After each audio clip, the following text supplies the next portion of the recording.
देखिए, मध्य प्रदेश का भौतिक विभाजन की ये लगभग हमारी चौथी क्लास है और इसमें आज हम पढ़ेंगे मालवा के पठार के बारे में।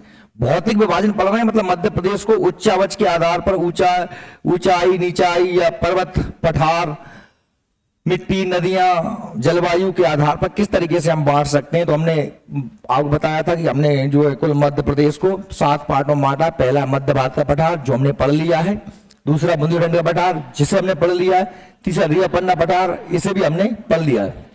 आज हम पढ़ने वाले हैं मालवा जो चौथे नंबर का है। इसके बाद पढ़ेंगे नर्मदा सोन घाटी 5वें नंबर का। 6वें नंबर पे हमारा बुंदेलखंड का पठार बघेलखंड का है और 7वें नंबर पे हमारा। तो अभी तक हमने ये 3 पढ़े हैं, आज हम इन सबको धीरे धीरे करके देखते हैं। तो आज हम इस वाले पठार के बारे में बात करेंगे जिसे क्या कहते हैं, मालवा का पठार। ये जो मालवा का पठार है ना, ये आपको पहली बात तो दिख रहा है कि सबसे बड़ा है, सभी टुकड़ों में सबसे बड़ा है मालवा का पठार। ठीक है, इसलिए इसका जो क्षेत्रफल है वो भी ज्यादा है। कितना है, 86,927 में दिया है, नोट्स में कुछ और दिया होगा, थोड़ा बहुत आसपास ही रहा होगा, है ना। लगभग 28% के आसपास ये भूभाग हमारे मध्य प्रदेश में पड़ता है। आगे हम इसको देख लेते हैं। मालवा के पठार के बारे में बात करेंगे आज अपन। ये हमारे रीवा पन्ना और ये सब कल हो गया था।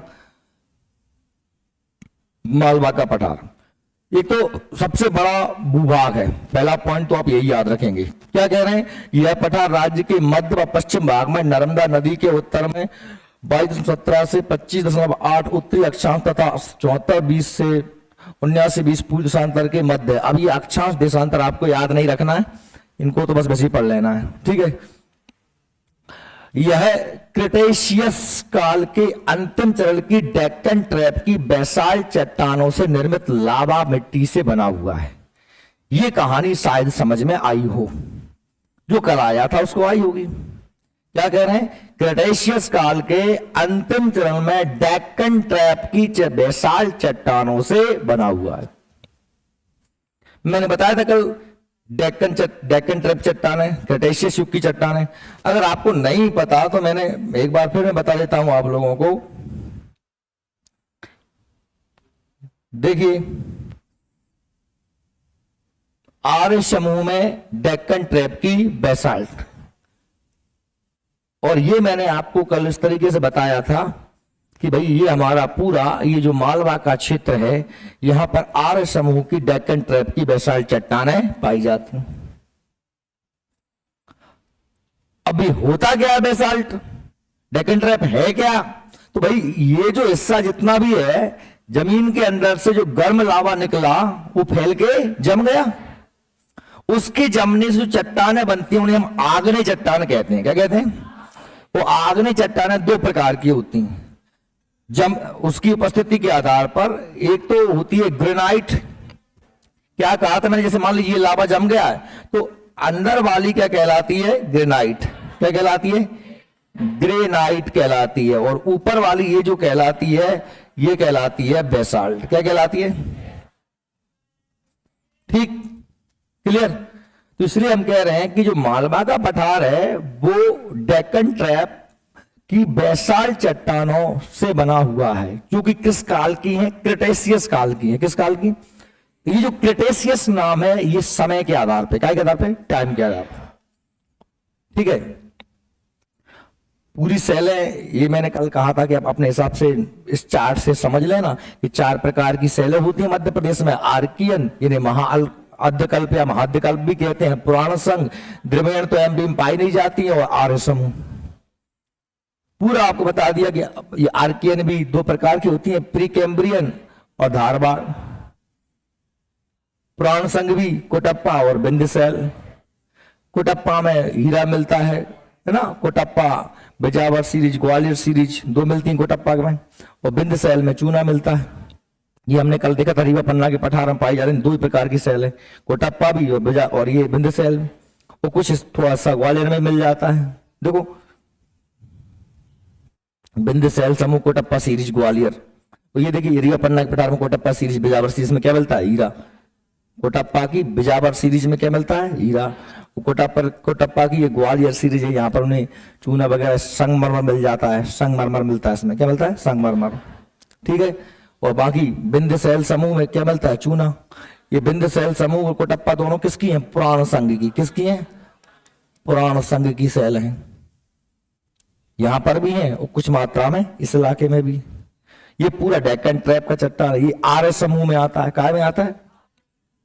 देखो ये हमारा पूरा काय में आ रहा है? आर्य समूह में। गोंडवाना लैंड भी इसी में आ रहा है, डेक्कन ट्रैप बेसाल्ट भी आ रहा है। तृतीय और चतुर्थक ये हमारे एमपी में नहीं है, ये हिमालय में पड़ती है। कहां पड़ती है? हिमालय तरफ।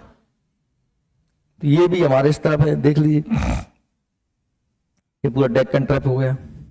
तो ये धारवाड़ की सेल है, ये इस इलाके में आ गई। यहाँ पे हमें धातुएं मिलती हैं, तांबा, मैग्नीज, बेसाल्ट। ये अपना बालाघाट, छिंदवाड़ा वाला पूरा इलाका, चिपली, सौंसर, छिंदवाड़ा में, है ना। आर्य समूह में ये गोंडवाना, इस इलाके में पूरे में हमें क्या मिलता है? कोयला मिलता है। यहाँ पर अपनी सिंगरौली आती है, शहडोल आता है, इनमें कोयला मिलता है। कल भी बताया था मैंने, आज फिर बता दिया मैंने आपको। और आप 2-3-4 दिन तक लगातार इसको पढ़ते ही रहना, क्योंकि पूरे एमपी में आपको चट्टानों की बात तो होगी, तो इनको अच्छे से दिमाग में रख लेना। ये कितने प्रकार के पत्थर आएंगे, ये चट्टाने, पत्थर, सैल, ठीक है। अब हम बात कर रहे हैं मालवा की।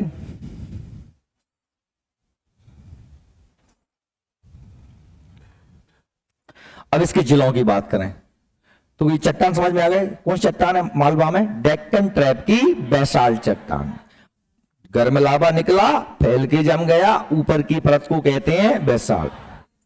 अब यहीं से एक और बात निकल के आती है, इसी से जोड़ते हैं अपन एक बात और, क्या कि चट्टानें तो बेसाल्ट हो गई जो लावा से बनी है, गर्म।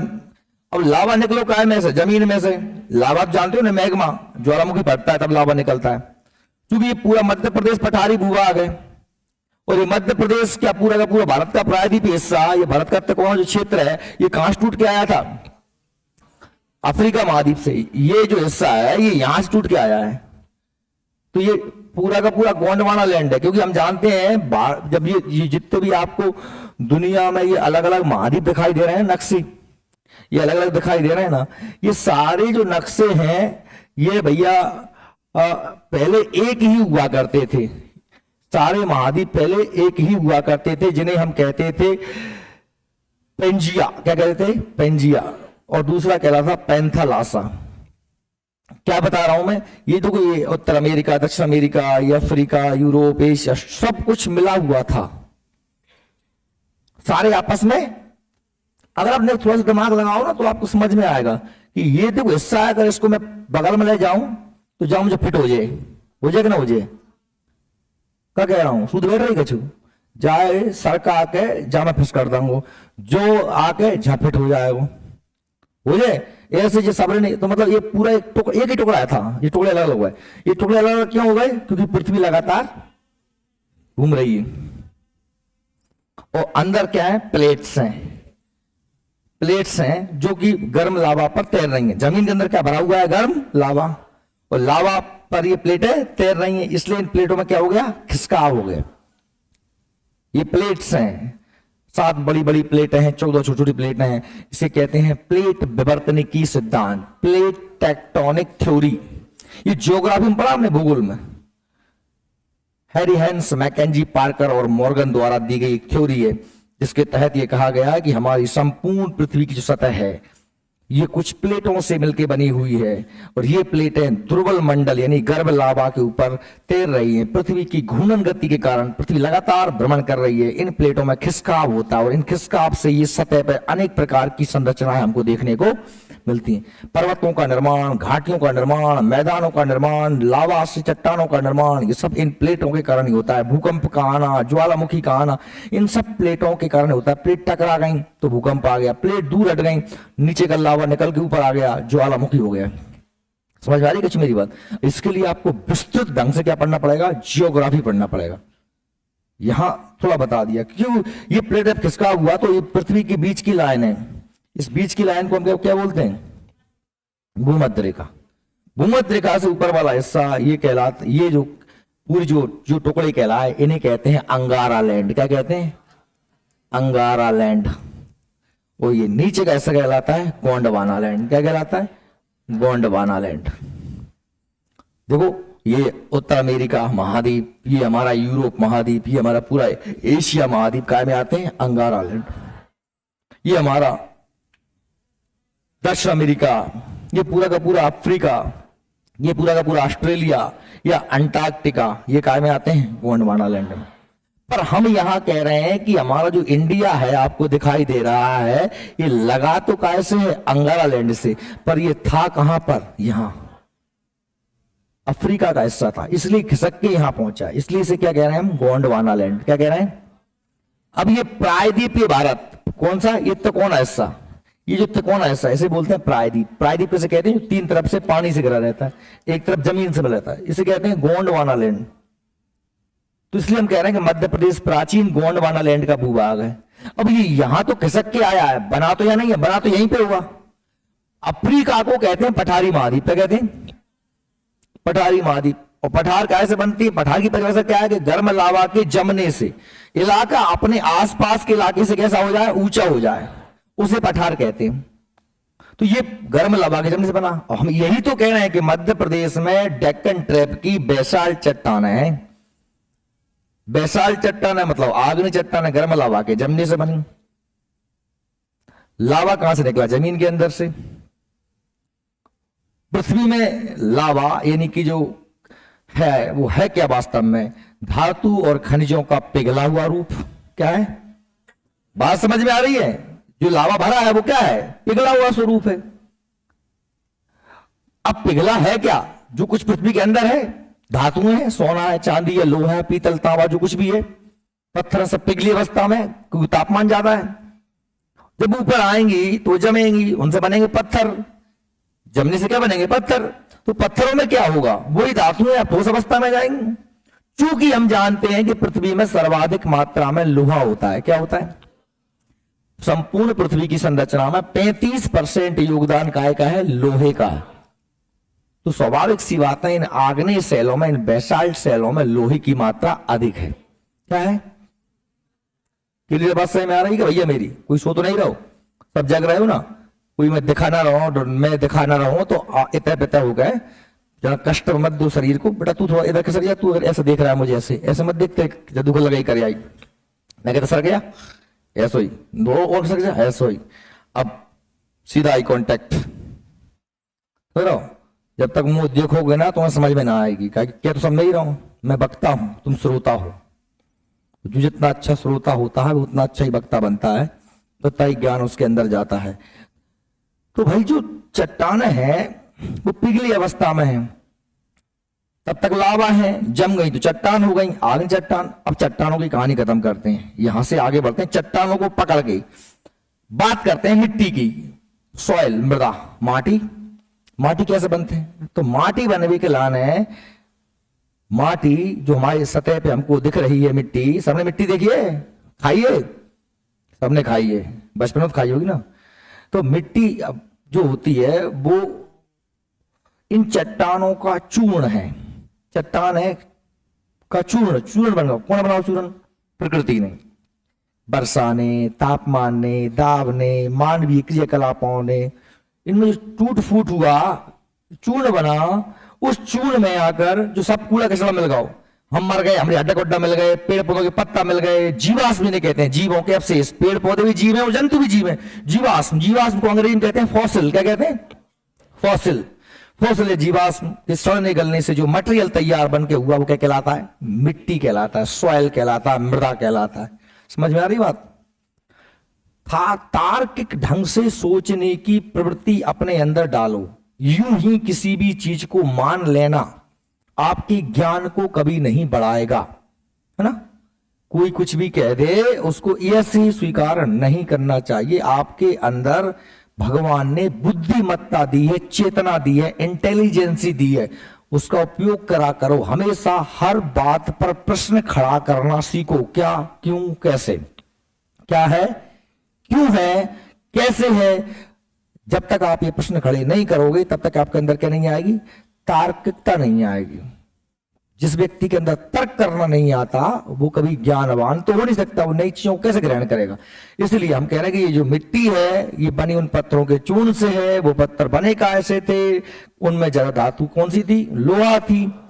लोहे की अधिकता के कारण इस पूरे इलाके में, मध्य प्रदेश के इस इलाके में क्या पाई जाती है, काली मिट्टी। क्या पाई जाती है, बात सही है। मालवा में कौन सी मिट्टी पाई जाती है, काली मिट्टी। क्यों, क्योंकि मालवा डेक्कन ट्रैप की बेसाल चट्टानों का से बना हुआ, इसलिए वहां पर क्या है, काली मिट्टी। और काली मिट्टी है तो काली मिट्टी से में कपास पैदा होती है, सोयाबीन पैदा होता है। अच्छा, तो इसलिए हम इसे कपासी मृदा क्या कहते हैं। अरे बस, चूंकि पश्चिमी भूभाग में पानी की थोड़ी सी कमी है इस इलाके में, पानी ज्यादा बरस रहा होता तो यह मिट्टी लाल हो जाती। कैसे हो जाती, क्यों हो जाती, क्योंकि मिट्टी में लोहा था और लोहे में यदि ज्यादा पानी नमी मिलेगी तो वो वहां में जंग लग जाएगी। क्या लग जाएगी, तो उसे बोलेंगे लोह ऑक्साइड। लोह ऑक्साइड के कारण मिट्टी के, लोह ऑक्साइड माने क्या, जंग। लोहे ने ऑक्सीजन से क्रिया कर ली, उसे क्या बोलेंगे, लोह ऑक्साइड।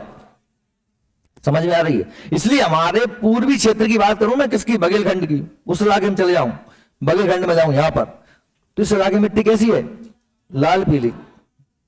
उस इलाके की मिट्टी कैसी है, काली। चट्टानी हिस्सा पूरा मध्य प्रदेश चट्टानों से बना हुआ, पर इधर लाल पीली इधर काली है। क्यों, क्योंकि इधर पानी ज्यादा बरस रहा है, उधर पानी कम बरस रहा है। हम जानते हैं कि भारत में यदि पूरब से पश्चिम की ओर बढ़ते हैं तो जल की मात्रा कम होती है, वर्षा की मात्रा, वर्षा भी कम हो रही है, और वर्षा कम होगी तो वन भी कम होंगे, वन भी कम होंगे। बात सही में आ रही। अच्छा, धीरे धीरे जीवाश्म की मात्रा भी कम होती चली जाती है, पोषक तत्वों की कमी होती चली जाती है। चलिए इसी को हम देख रहे हैं।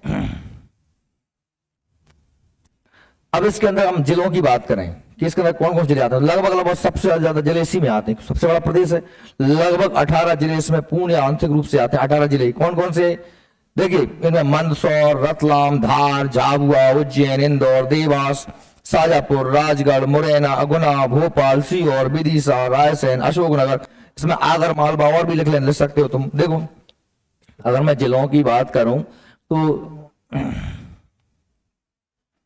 ये पूरे जिले, अब इधर क्या छोड़ना है आपको, मंदसौर नीमच छोड़ना है, क्योंकि ये कायम चले जाएंगे, कायम चले जाएंगे मध्य बटार में। तो देखो ये पूरा इलाका, अशोकनगर, गुना, गुना को क्या कहते हैं, मालवा का प्रवेश द्वार। असनर भी आ गया, विदिशा, सागर, मंदसौर का आंशिक हिस्सा है। आंशिक, थोड़ा तो आएगा, थोड़ा आ रहा ना, आंशिक कह रहा हूं मैं। नीमच तो पूरा उसमें जा रहा है मध्य भारत में, मंदसौर का आंशिक मतलब आधा पर्दा, ठीक है, ये हिस्सा। अब नर्मदा प्रमणी नहीं है ना, देवास, इधर पूरा ये खरवट, ये अपना यहीं से खंडवा, खरगोन, बनारपुर, अलीराजपुर, ये पूरा ये इतना बड़ा हिस्सा कायम में आ रहा है हमारा। थोड़ा सा ये छोड़ सकते हैं अपन, इसको कायम रख देंगे, सतपुड़ा मैकाल श्रेणी यहां से बना दो। समझ में आ रही, देखो रतलाम, उज्जैन, आगर मालवा, राजगढ़, असगुना, अशोकनगर, विदिशा, सागर, रायसेन, भोपाल, सीहोर, देवास, शाजापुर, इंदौर, झाबुआ, धार, अलीराजपुर, बड़वानी, खरगोन, खंडवा का कुछ हिस्सा, ये सब कायम में आते हैं मालवा में। याद नहीं करे जाते जिले भर, ये सब नक्शे को दिमाग में बिठाया जाता है, पूरे मैप को बार बार रटने बैठा तो कंडक्टर बन जाओगे, गुना, अशोकनगर, भोपाल, सीहोर सब बैठ जाओ बस में, नहीं चलाते कंडक्टर बस स्टैंड पे, है ना। अगर मालवा, राजगढ़, विदिशा, शाजापुर, भोपाल, रायसेन, सीहोर, इंदौर, देवास, झाबुआ, अलीराजपुर, ऐसा नहीं करना, ऐसे करने से कुछ होगा भी नहीं। समझ लो कि ये जिले यहां पर हैं और इसको मैप को दिमाग में फिट कर लो, क्योंकि ये आपको जिले से प्रश्न भी बन जाए ना भी बने, हर जगह काम आने वाली चीजें हैं, ठीक। तो भैया ये हमारे जिले हो गए। जिले के बाद में अगर हम बात करें क्षेत्रफल की, तो यह राज्य का सबसे बड़ा भौतिक विभाग है, इसको अंडरलाइन करिए नोट्स में। यह राज्य का सबसे बड़ा भौतिक विभाग है, यह राज्य का सबसे बड़ा भौतिक विभाग है, जिसका क्षेत्रफल 88,222। यही याद करना आप लोग, यही याद कर लेना, ये जो नोट्स में दिया है इसी को याद करना, 88,222। ये याद करने में सरल होगा, 2 8 3 दुक्की 88,222, ठीक है, जो कि मध्य प्रदेश के कुल क्षेत्रफल का 28.6 परसेंट। कितना है? 28.6%। अंडरलाइन कर लेना। सबसे छोटा कौन सा था? बुंदेलखंड। सबसे बड़ा कौन सा हो गया? मालवा। समझ में आ रही क्या? अब इस क्षेत्र की मिट्टी की बात करें तो आपको मिट्टी तो याद हो गई होगी। कैसी मिट्टी है बताओ? इस पठार में काली मिट्टी पाई जाती है। इसका रंग काला क्यों होता है? लोहे के टिटेनिफेरस ऑक्साइड, मत का ऑक्साइड काट दो, ये ऑक्साइड काटो, वहां पर लिखा है काटो, उसे लिखो क्या? मैग्नेटाइट। क्या लिखो? मैग्नेटाइट। टाइड, मैग्नेटाइट, ये लिखो। क्योंकि आप बताओ मैंने ऐसा क्यों कर दिया? ऐसा मैंने इसलिए कर दिया कि अगर टिटेनिफेरस ऑक्साइड कह दूंगा तो क्या हो जाएगा? लाल हो जाएगा। जंग लग गई। ऑक्साइड मतलब क्या? ऑक्सीजन से क्रिया कर ली। और मैग्नेटाइट मतलब क्या है? ये लोहे का अयस्क है। लोहे का अयस्क माने क्या होता है? वह पत्थर जिसमें लोहे की मात्रा ज्यादा होती है उसे कहते हैं लोहे का अयस्क। पथरा तो बहुत सारे मिल रहे हैं दुनिया में, लेकिन जहां के पथरा में ज्यादा लोह है बात करेंगे लोहे को अयस्क। ठीक है, तो टिटेनिफेरस मैग्नेटाइट के कारण होता है। और रेगुर या कपासी मिट्टी भी इसे कहा जाता है क्योंकि इसमें कपास की खेती ज्यादा होती है। कपास अच्छी पैदा होती है, इसे क्या कहते हैं? कपासी मृदा भी कहते हैं। समझ में आ रही है क्या बात?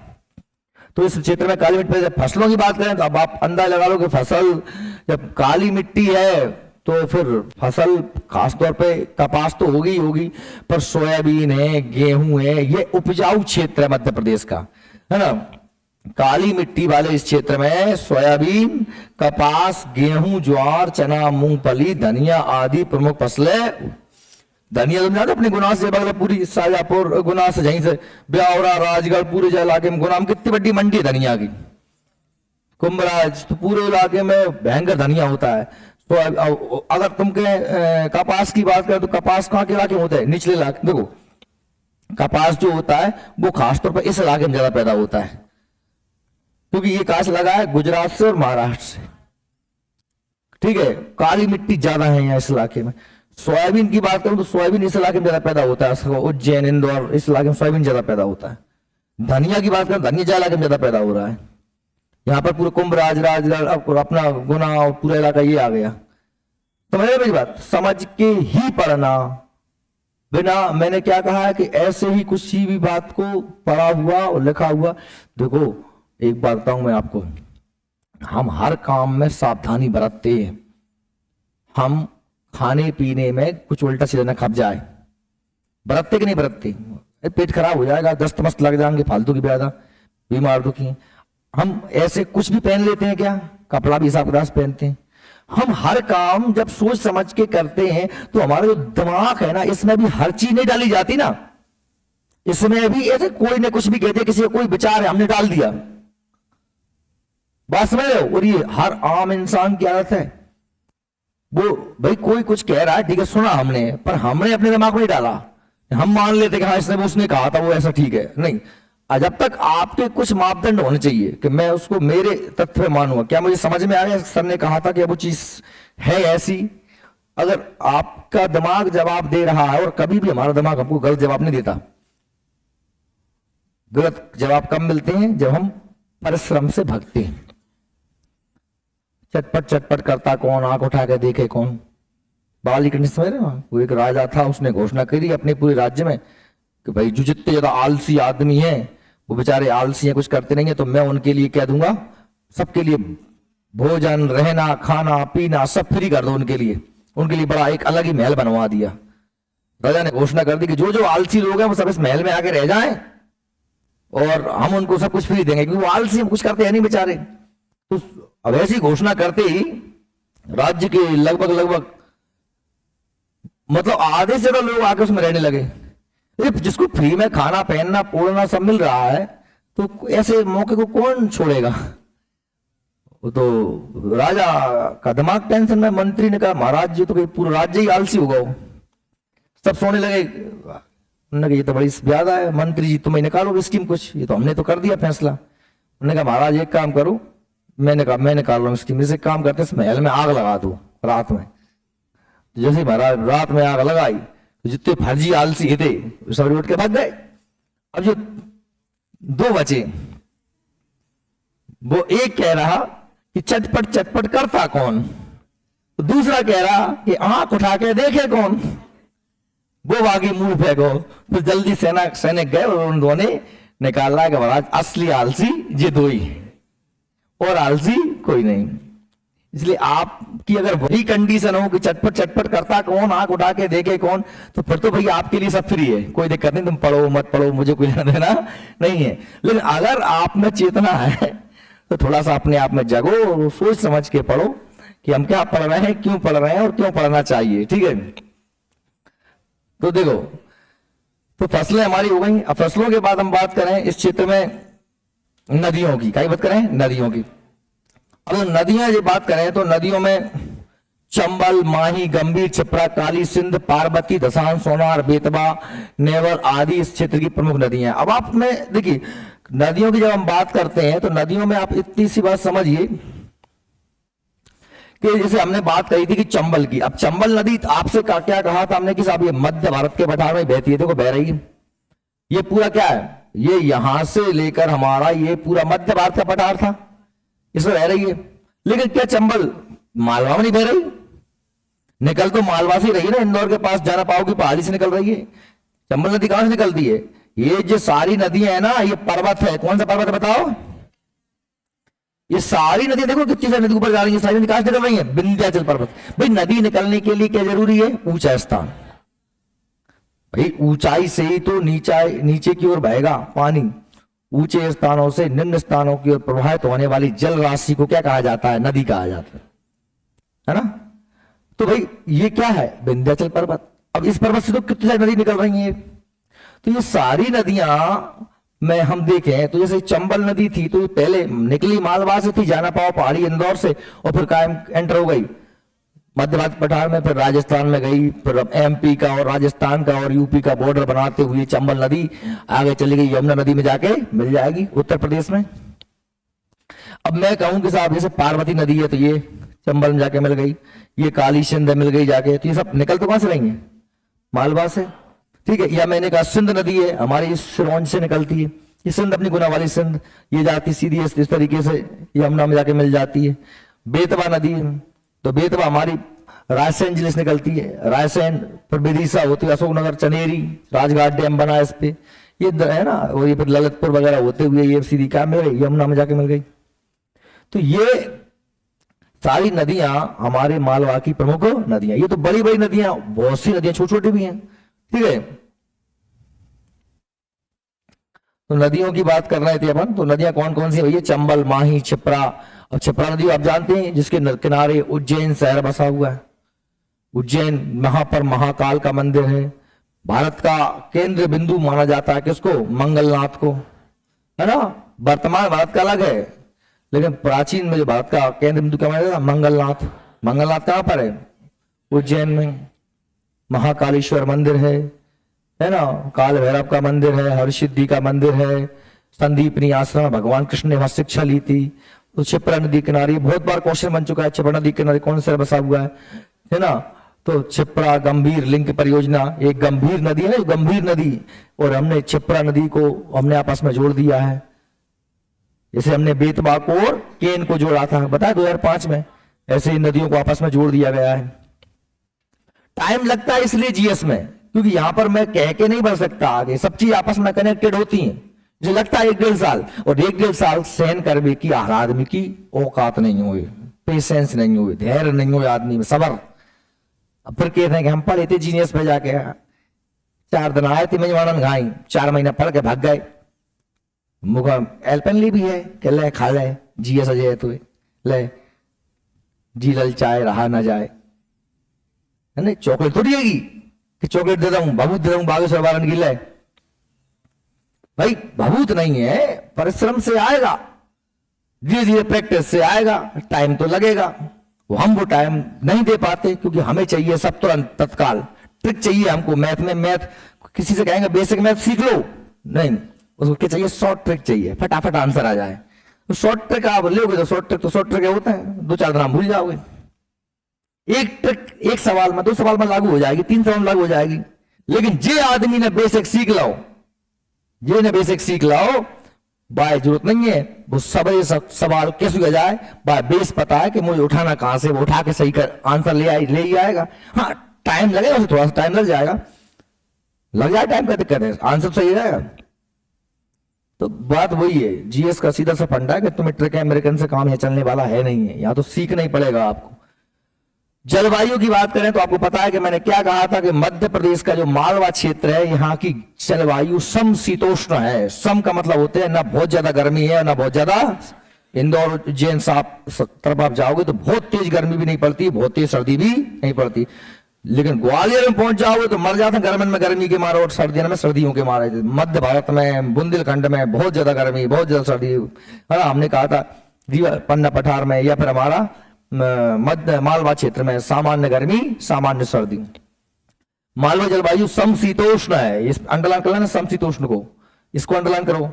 समशीतोष्ण प्रकार अर्थात ना राज्य में ज्यादा गर्मी है और ना ज्यादा ठंड पड़ती है। ग्रीष्मकालीन औसत तापमान वो 40 डिग्री के आसपास और सर्दियों में 10 से 12 डिग्री के आसपास तापमान रहता है।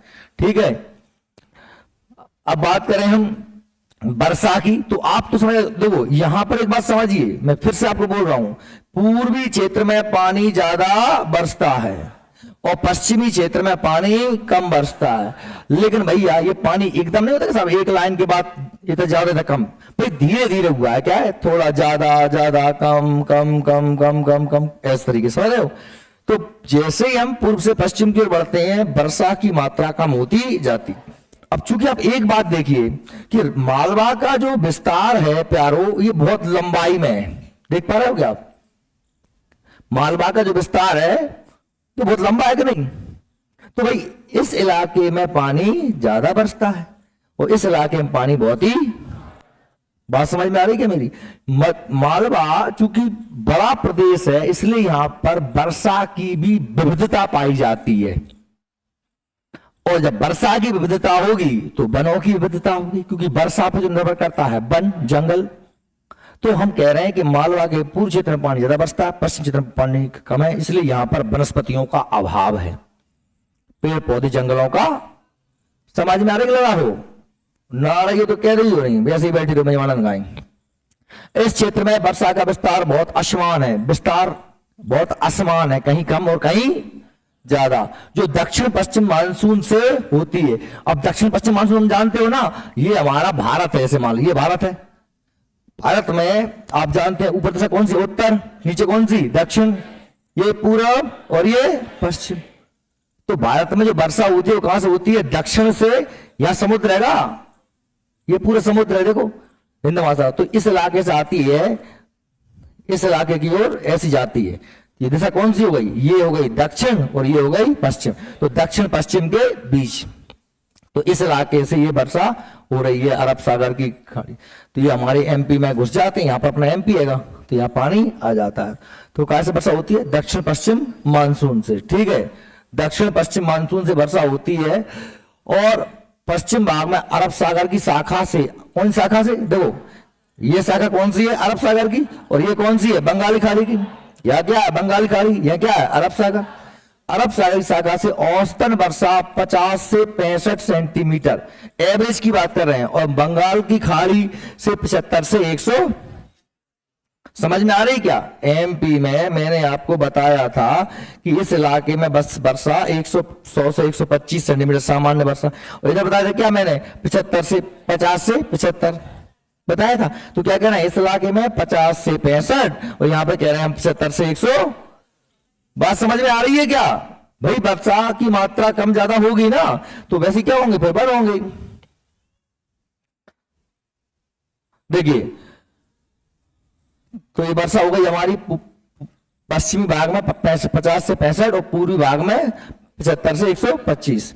पर्वत की बात करें तो आप देख पा रहे हैं विंध्याचल पर्वत श्रृंखला के अंतर्गत जाना पाव पहाड़ी, जहां से चंबल नदी निकलती है, मांडू, काकरी वर्डी प्रमुख यहाँ पर क्या है? श्रृंखलाएं हैं, क्योंकि बड़ी लंबाई में फैला हुआ है। आप देख पाएंगे, देखिए ये जो पत्थर दिखाई दे रहा है, ये पत्थर क्या है? ये सब हमारा विंध्याचल पर्वत। आगे मुड़ता है तो ये मैकाल हो जाता है, सॉरी कैमूर श्रेणी क्या जाती है? कैमूर। पर चूंकि हमें कैमूर से क्या लेना देना, क्योंकि ये तो वैसे ही मालवा में नहीं आ रही, क्या में आ रही है? सोन घाटी। इसलिए ये पूरा हमारा क्या भैया प्यारो? ये हमारा विंध्याचल पर्वत। और विंध्याचल पर्वत एक अपशिष्ट पर्वत है। अपशिष्ट पर्वत का मतलब बहुत पुराना हो गया है, और इसलिए कट पिट गया, कहीं दिखता है, कहीं घिस गया है, घर्षित हो गया है, कहीं बचा इसके अवशेष कहीं पर तो इसलिए इसके जो जो चोटियां दिखती हैं, इसे यहाँ पर जाना पाव पहाड़ी, काकरी बर्डी, मांडू की पहाड़ी, अलग अलग पहाड़ियां इसी के हिस्से हैं, जिनसे अनेक अनेक नदियां, जिसको पर्वत समझ में आ गए उसको नदियां समझ में आ जाएंगी, जिसको वर्षा समझ में आ गई उसे वन समझ में आ जाएंगी, है ना, और उसको सारी फसलें भी समझ में आ जाएंगी, कहाँ कैसी फसलें होंगी। और जब फसलें हैं समझ आ गई, जहां की फसलें समझ में आ गई तो वहां की फिर हमें ऐतिहासिकता समझ में आ जाएगी। कैसे जाएगी कि भाई अच्छा इलाका था, अच्छा इलाका था, खूब नदियां हैं, अच्छी कारी माटी है, तो खूब फसलें पैदा हो रही हैं, तो खूब पैसा आत होएगो, जब पैसा आएगो तो अच्छी बिल्डिंग बनेगी, अच्छे राज्य होंगे, अच्छे कपड़ा उपड़ा पहनेंगे, आदमी पढ़ेंगे लिखेंगे भी, होशियार भी होंगे, विद्वान भी होंगे, दार्शनिक वैज्ञानिक भी होंगे, क्योंकि सारे काम कैसे चलते हैं, अर्थ से। अर्थ के बिना सब व्यर्थ है। और अर्थ कैसे आता है, जलवायु से। और जलवायु का समय में कैसे आएगी, उस क्षेत्र की स्थिति कहां है।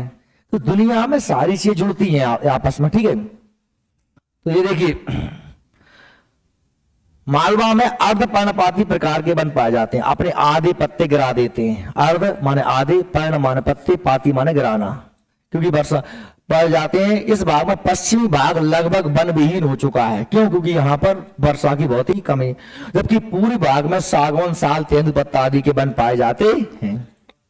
ठीक है, आगे देखते हैं अपन उद्योग की बात करते। तो औद्योगिक दृष्टि से ये क्षेत्र अच्छा खासा विकसित है भैया, क्योंकि आप देखें, आप नाम सुनिए, इंदौर जई में आगा, भोपाल जई में आगा, उज्जैन जई में आगा, मक्सी, शाजापुर, है ना, ये पीतमपुर वगैरह, ये मंडीदीप, रायसेन, ये सब काय में आ रहे हैं, मालवा में ही तो आ रहे हैं।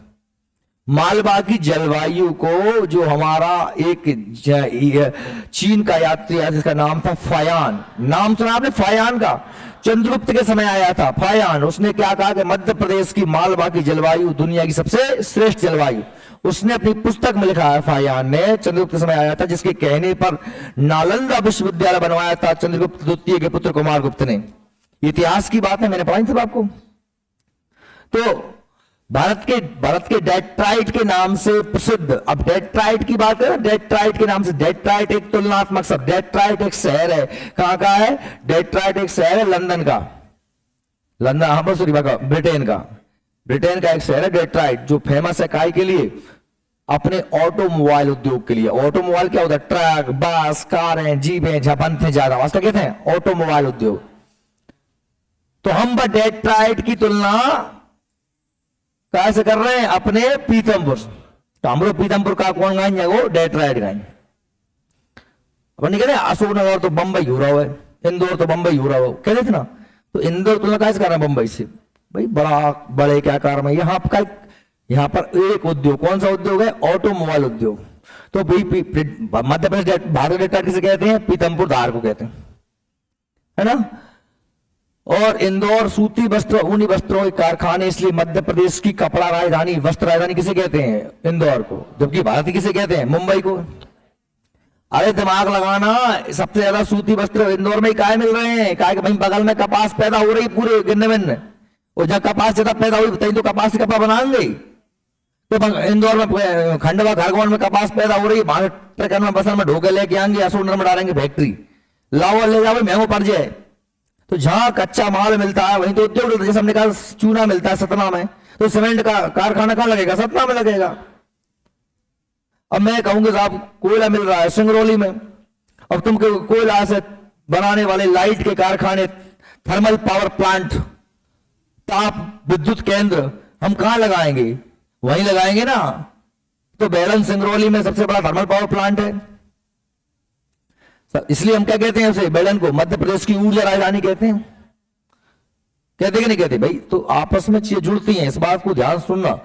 तथा इलेक्ट्रॉनिक कॉम्प्लेक्स कहां पर है, इंदौर में। ये नागदा में कृत्रिम रेसे बनते हैं, कृत्रिम रेसे जानते हो ना, नाइलॉन, रेयन, टेरिकॉट, अरे ऊन है, कपास है, ये प्राकृतिक रेसे हैं, रेशम है, प्राकृतिक रेसे हैं। लेकिन कृत्रिम रेसे, सिंथेटिक फाइबर, अपन टेरिकॉट के कपड़ा आते हैं, नाइलॉन के आते हैं, रेयन, ये सब क्या कहलाते हैं, सिंथेटिक, कृत्रिम, जो प्रयोगशालाओं में कृत्रिम विधियों से बनाए गए धागे, रेसे, कोई अंग्रेजी में फाइबर कहते हैं। कारखाने कहां पर, नागदा में। देवास में लेदर कॉम्प्लेक्स है, लेदर कॉम्प्लेक्स मतलब चमड़े के सामान बनाए जाते हैं, बेल्ट, जूता, चमड़े के सामान, लेदर कॉम्प्लेक्स कहां पर है? देवास में। बैंक नोट प्रेस, यहां पर नोट छपते हैं, कहां पर? देवास में नोट छपते हैं, ठीक है। BHEL, भेल, भेल का नाम सुना है? भोपाल के पास में Bharat heavy electricals limited, Bhopal के पास में भेल है, भारत हैवी इलेक्ट्रिकल्स लिमिटेड। या फिर लाइट से बड़े बड़े कंडक्टर, लाइट की मोटर, प्रोपेलर, लाइट से चलने बड़े बड़े बड़े हैवी भारी, है ना, सामान बनाए जाते हैं, रेल के इंजन, लाइट के। भोल, भोल में, सागर में stainless steel complex, stainless steel अपने थाली, गड़ई, कटोरी, ये सब स्टील के सामान, स्टील की तरह से स्टेनलेस स्टील होता है, सब स्टेनलेस स्टील कॉम्प्लेक्स कहां पर है? सागर में। NFL हमारे गुनाम है पास में, नेशनल फर्टिलाइजर लिमिटेड, विजयपुर, वहां पर यूरिया खाद बनता है। नेशनल फर्टिलाइजर, फर्टिलाइजर मतलब क्या होता है? उर्वरक, हिंदी में कहते हैं उर्वरक, अंग्रेजी में कहते हैं फर्टिलाइजर, अपन कहते हैं खाद। क्या कहते हैं? यूरिया, DAP, आजकल बहुत किल्लत पड़ रही है ना, DAP में लो, सब में डलवा रहे हैं NPK।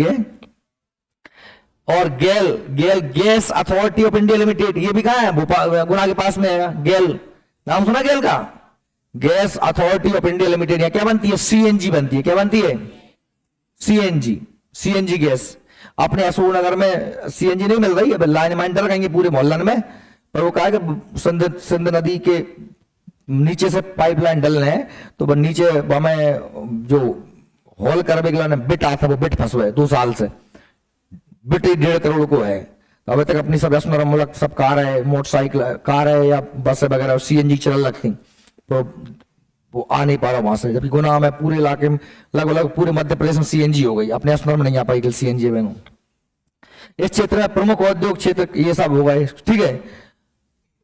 अगर हम बात करें इस क्षेत्र की ऐतिहासिकता की बात करें, प्राचीनता की बात करें, तो मौर्य काल में मालवा के पश्चिम में अवंतिका उज्जैन कहलाता था, और पूर्वी भाग की राजधानी अकरा जो क्या थी? विदिशा थी। देखो क्या कह रहे हैं, ये जो पूरा हिस्सा था ये कहलाता था हमारा क्या?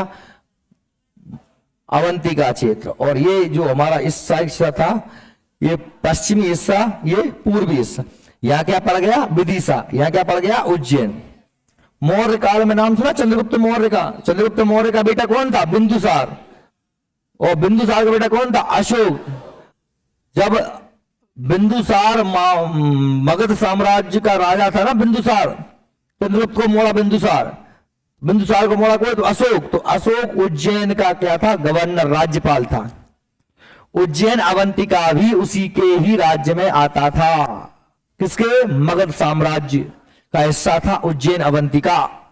और यहां का राज्यपाल बनाया था उसने अपने बेटे अशोक को। और अशोक यहां आया था, उज्जैन विदिशा भी गया था, उसने बस श्रीदेवी से ब्याह करो, तो याद है क्या तुम्हें? श्रीदेवी से लव मैरिज करी थी, बनिक पुत्री श्रीदेवी से लव मैरिज करी थी भाई, के मोड़ा बहुत महेंद्र, एक मोड़ी भाई थी संगमित्रा, पुत्र था महेंद्र, पुत्री थी संगमित्रा। पर अशोक ने विदिशा के पास में रायसन में बनवाए थे क्या? सांची में बौद्ध स्तूप। समझ में आ रही है? बिना इतिहास के मध्य प्रदेश पढ़ पाओगे? नहीं पढ़ पाओगे ना। बिना भूगोल के मध्य प्रदेश पढ़ पाओगे? अब ये बात है क्यों ना, तो आदमी बनता होशियार। नहीं नहीं, हम तो पढ़ लेंगे, पढ़ ले कह दूं, फिर मैं कह दूं धरी धराई, फिर तुम्हें लगता है बुरी। तो भैया ध्यान से सुनो, जीएस का पढ़ने का तरीका होता है। मालवा जाति के लोगों को यहां 6वीं शताब्दी में सत्ता स्थापित की, इसलिए इसका नाम क्या पड़ गया? मालवा। मालव जाति, ये मालव जाति है, मालव। तो मालव जाति का इसका नाम क्या है? इसी के नाम पर से क्या कहते हैं? मालवा। बाद में परमार वंश आ गए, नाम सुना होगा राजा भोज का, भोपाल शहर बसाया राजा भोज ने। तो भोज किस वंश के थे? परमार वंश के। मुस्लिम वंश आए पर बहुत सारे बीच में, आपने है ना, शूरी वंश, खिलजी वंश, जिन जिन लोगों ने दिल्ली पे शासन किया वो सभी लोगों ने इस क्षेत्र को जीता, है ना। तो मुस्लिम में सूरी, खिलजी, मुगल शासक आ गए बाद में, मुगल, अकबर, बाबर, सभी लोग राज किया। 8वीं शताब्दी में यहाँ पर मराठाओं ने, और बाद में 8वीं शताब्दी से कब्जा कर लिया मराठाओं ने। मराठाओं का अधिकार हो गया। तो उज्जैन से लेके ग्वालियर तक, सिंधिया का हो, इंदौर में होलकर का हो, देवास में पवारों का, ये मराठों के 3 सरदार थे। उज्जैन में को है, उज्जैन से ग्वालियर तक कोई थे सिंधिया जी। इंदौर वाला इलाका, धार वाला इलाका पूरा होलकर, होलकर अभी विद्यालय है ना वहां पे, विश्वविद्यालय देवी अहिल्याबाई होलकर यूनिवर्सिटी है ना, और देवास में पवार, ये मराठों के 3 सरदार थे। बाद में किसे यहाँ पे कब्जा किसने कर लिया? अंग्रेजों ने। स्वतंत्रता के बाद क्षेत्र मध्य भारत के नाम से सेंट्रल प्रोविंसेस आ गया था, और नीचे क्या था? बरार। तो ये मध्य भारत का नाम जाता था, जो 1956 पुनर्गठन के बाद मध्य प्रदेश में शामिल हुआ। अन्य विशेषताओं की बात करें इस क्षेत्र की, तो इस क्षेत्र में यह काफी सघन माने घना बसा हुआ, तो प्लेन इलाका है, काली मिट्टी है, खूब नदियां हैं, अच्छी जलवायु है, आदमी रेबे और का चाहिए, नदी हो, अच्छी उपजाऊ माटी हो। तो इसलिए आप देखोगे उज्जैन अपना पूरा बड़े बड़े जितने शहर हैं सभी इसी इलाके में पड़ रहे हैं। इंदौर सबसे ज्यादा आबादी वाला शहर, भोपाल सबसे ज्यादा घना बसा हुआ शहर, उज्जैन था, बोरमक्सी, पूरा देवास, मेवास, पूरे क्षेत्र सब बड़े बड़े शहर इसी इलाके में आके मिलते हैं। भोपाल की मतलब भोपाल में सबसे ज्यादा घना बसा हुआ है, मतलब 855 व्यक्ति प्रति वर्ग किलोमीटर में रहते हैं भोपाल में। इंदौर में 841 व्यक्ति रहते हैं। राज्य का सर्वाधिक जनसंख्या घनत्व पाया जाता है। इंदौर 32 लाख जनसंख्या। अब ये जनसंख्या के आंकड़े 2011 के हैं, ध्यान रख लेना, ये 2011 के बाद जनसंख्या तो 32 लाख जनसंख्या का सबसे बड़ा प्रदेश, सबसे बड़ा जिला भी यहीं पर है। वो भील इस क्षेत्र की प्रमुख जनजाति है। अब आपको ये पता है ना, भील जो है, हमने कहा इस क्षेत्र की जनजाति है, तो ये आपको पता है कि यहाँ पर झाबुआ और अलीराजपुर, यहाँ पर क्या पाई जाती है? भील। और भीलों में भगोरिया उत्सव मनाया जाता है। हम भी मध्य प्रदेश की जनजातियों को विशेष तौर पर पढ़ेंगे। जैसे हमने मध्य भारत में क्या पढ़ा था? सहरिया। जैसे हमने मालवा में क्या पढ़ा? भील। अरे बस इधर नीचे आएंगे तो गौड़, बेगा, कोरकू, धीरे धीरे ये भी हम देखते जाएंगे। तो भैया क्षेत्र की और भील क्षेत्र जनजाति है, इसके अलावा गौड़ जनजाति भी इस क्षेत्र में रहती है। ठीक है, अब हम पढ़ेंगे नर्मदा सोन घाटी कल। इसको अच्छे से पढ़ के आना, अभी आपके हो गए बहुत सारे पार्ट, जाए अपलोड कर दीजिए।